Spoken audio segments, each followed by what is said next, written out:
Hey guys, how's it going?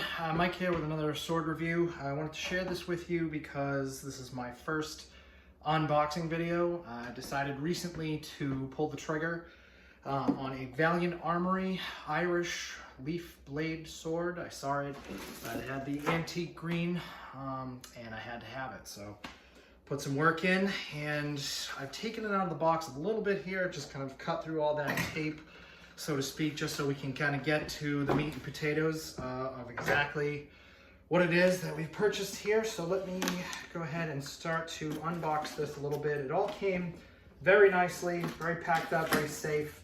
You can see the peen block a little bit and the hilt a little bit sticking out of the wrapper, but that's pretty much minute detail on that.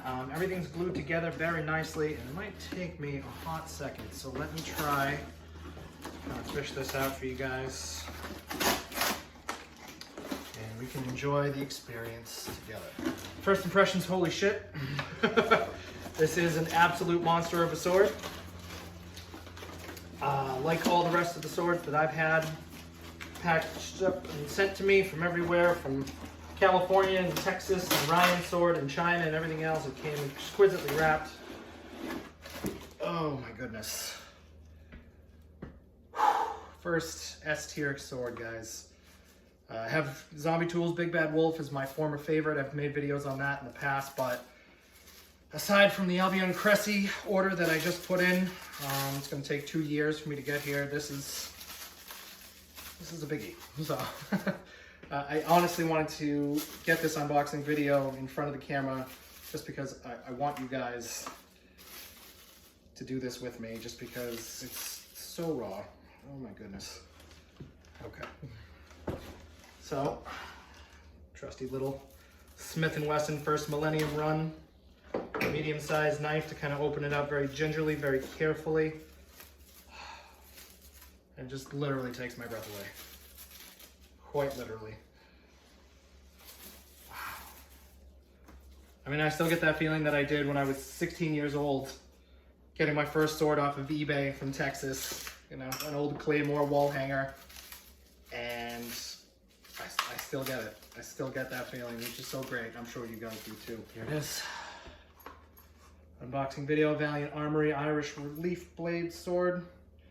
Very reminiscent of ice. I know that Kyle, Alientude, has talked about that. The fittings are very similar for their ice sword, but let's get to the good part that we all came here for, right? Wow. That is something. That is an enormous sword. Good flex, good notes of percussion. Really, really like it. It's light, it's nimble. Oh my goodness. It's absolutely lived up to its reputation. First impressions, gonna have to clean up the blade just a little bit of discoloration from the shipping. You know, these are things that no forge can anticipate, you know, in terms of oxidation, and I think a little bit of cleanup is expected. But the risers on the hilt are fantastic. The crossguard is not too heavy. The space between the crossguard and the blade is almost non-existent, which is wonderful. It's all very tight. And this is absolutely a two-handed sword. You know, I don't recommend using this with one hand at all. You can, it's fast, it feels nimble, it feels fast, but yeah, the power of this sword, I mean the hilt, how long that is. It's just amazing. It's perfect. The leaf blade shape, I'm obsessed. Big Lord of the Rings fan, big fan of Mithrandir, as I'm sure you guys are too. The peen block is amazing. Everything's tight, everything looks great. First impressions, is this sword worth 1,600 bucks? Yes, absolutely. Scabbard, not too much to say about it. I mean, beautiful metal shape down here at the bottom, which I like. Everything feels tight. It feels definitely sturdy, so it's a wood scabbard with leather over it, and then it has the kind of belt loops here for hanging. I mean, I have frogs and stuff downstairs that I can add to it, but that's always great to see. And a little bit of cleanup work to do on this, but something that I will happily do. And whether that's polish for the leather, or whether that's just some quick touch-ups with some liquid or whatever, I think fine. The overall length of the sword is 50 1/2 inches. The length is 36 inch for the blade. Handle length 10 3/4 inches, and if you have big hands like I do, you just love that handle. It's absolutely amazing, so fast, and very, very maneuverable. Like all Valiant Armory swords, it's handmade and hand forged with 5160 high carbon spring steel. And the width at the guard is about 2 inches. I think that's made with mild steel, but the fixtures, that cruciform fixture is just beautiful, very strong, and I like the design on it too. I like how it flares out on the quillions and really just makes it absolutely beautiful. Center of balance is 3 1/4 inches from the guard, making it very light, very maneuverable, and with an excellent balance, so not too tip heavy and not too pommel heavy either, because of course the decreased weight in the pommel, it has to have that balance. So it's an absolutely incredibly made sword. And also, of course, the distal taper.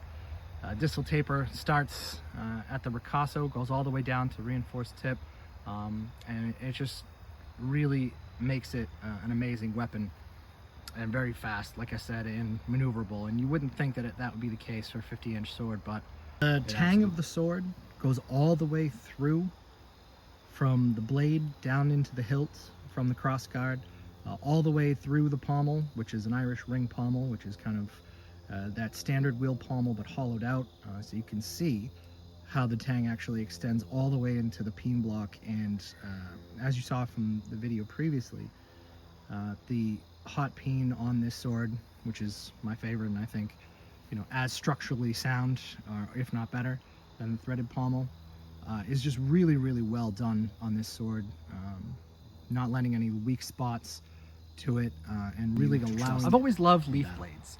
And why? What makes a leaf blade a better cutter, let's say, than a straight blade? Straight cruciform blade, European models that I like. Well, it's the swell near the middle.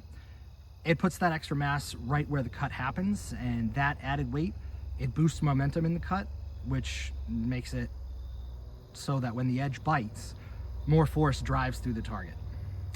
Belly of the blade also stretches that cutting edge. It creates a longer shearing path, turning a big chop, which a 50.5-inch sword could absolutely do, into a smooth draw cut. That widened midsection, the swell, which isn't overly pronounced on this sword, lets the thin edge go through the target while still keeping the strong spine that you need for the center of percussion and percussion throughout the blade. That gives you a keen biting edge. It won't flex or roll under stress.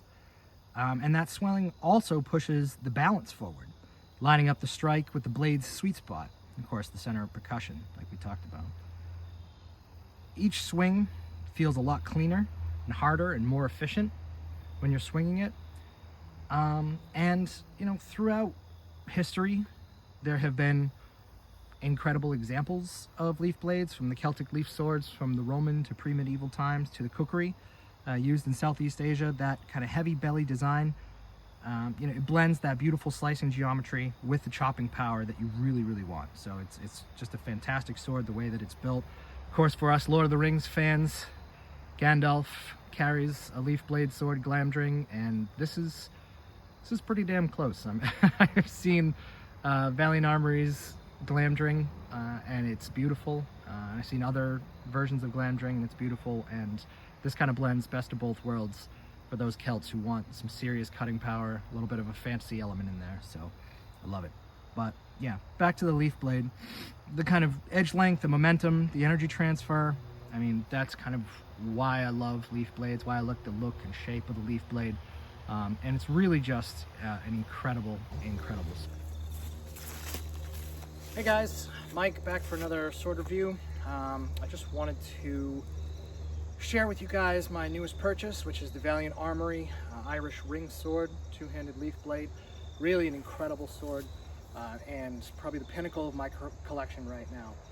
To give you a little bit of an idea of why I'm wearing this overly padded gambeson, my armor kit is being made. I'm ordering it right now. I'm going to have some steel lamellar plate armor made, and I absolutely wanted to have the extra padding on the gambeson just so I could have that protection for the lamellar armor. And also, somebody told me last time when I wore my kilt in my video that I didn't have a shirt to go with it. You know, I wore a t-shirt, it was something Viking or some such thing, but I wanted to let you guys know that this is the kind of beginning of my kit here.